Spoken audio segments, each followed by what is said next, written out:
Imanni Music, and Bay is here with us. So, hey girl. Today, I'm going to show you some behind the scenes of editing music, writing lo-fi music. So, let's get started.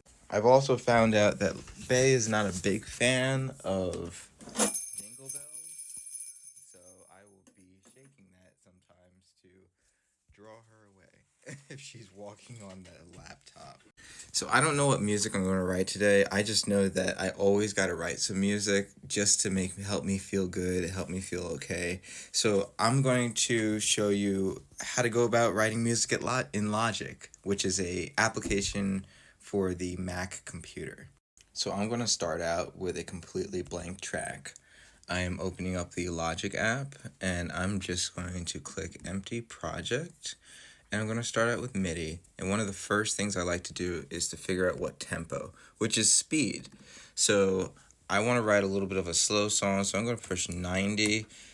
Typically, just as a kind of general rule of thumb, if it's under 100, the tempo is pretty slow if it's under 100. If it's between 100 and 200, that's moderate. That's like pop music tempo. If it's 200 to 300, you're in the world of EDM music.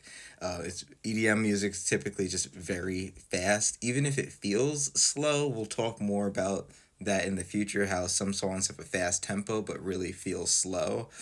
And I honestly never. Okay, in classical music, sometimes I've seen tempos like above 300. But okay, so let's do this. Let's figure this out. I'm gonna take these out so you can hear what's up. And so I have the synthesizer up. This is the sounds we're working with. I thought this would be a nice progression. I'm going from E. I'm going from E minor 7 to an F major 7. The sound I'm using all standard Logic sounds, because for multiple reasons. One, I don't really want to financially invest in the pro sounds and stuff like that. And two, this means that you can follow along if you have Logic, or well, if you have Logic the application. So I'm using breathy keys. So maybe you have something that's similar to breathy keys. It sounds like a woodwind instrument. So let's see this tempo. This is 90. I want to do something like, but I want it to be a little bit faster. So I'm going to bring this up to 110.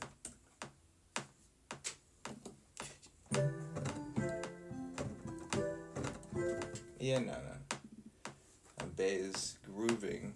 No, she is making biscuits down below. Here we go. So we got this now. Right at 100.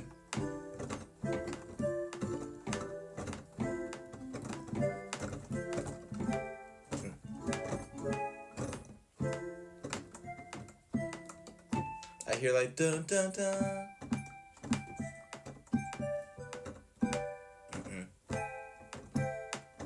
Maybe more like,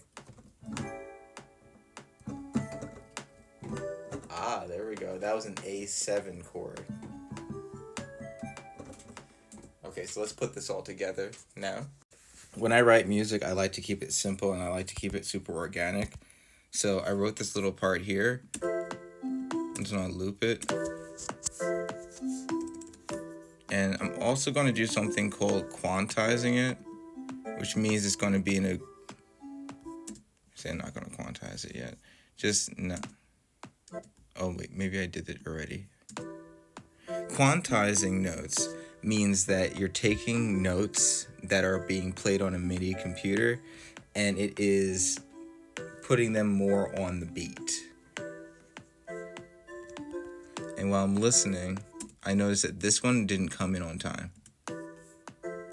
So that means these notes come in on a different rhythm. So I have it quantizing to 16th notes, which means that if we have quarter notes like this, there are 4 16th notes within each of these beats. So it's quantizing it to one of those 4 there. So we're going to make it quantize a little bit smaller. So I'm going to go to 32nd notes, which means that there are 8 I'm pretty sure. Well, technically, I'm not gonna go into the math at this moment because my brain is not there. Let's see. Interesting. Let me figure this out. Okay, so I fixed it. It turned out that some of the notes were quantized to 30-second notes, and other notes were quantized to 16th notes. We'll dive more into that in the future, or you can DM me for more details about rhythm like that. So now, since we have this, let's add some more. So I love layering.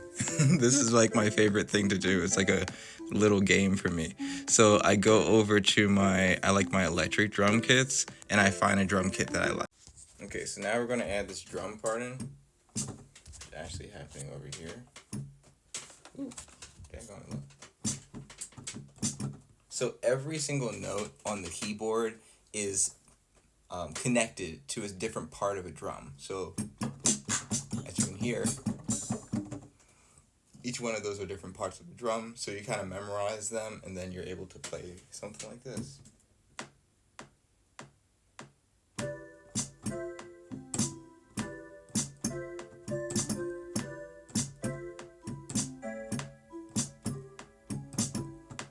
Just like that. There we go. Okay, then we could take something like that, quantize that that drum. We could even take out the metronome for a second. Oh, I heard something wrong.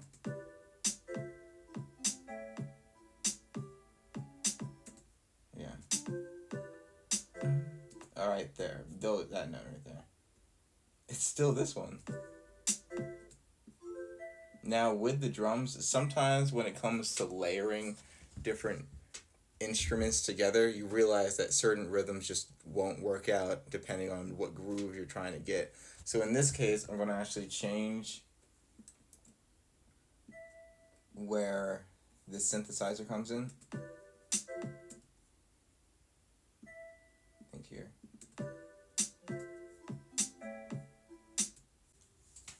Okay, and then after that part, because I love singing, and that's one of the biggest things I get out of mental health, I go into singing. So I am running out of time with my initial recording, so I just want to say thank you so much for watching this little video. I think that Bay is happy that I've ended this video, or they're just hungry. They're probably just hungry. And I hope that you learned something about music writing and also about mental health. Join us again at this next video as we keep diving into composition.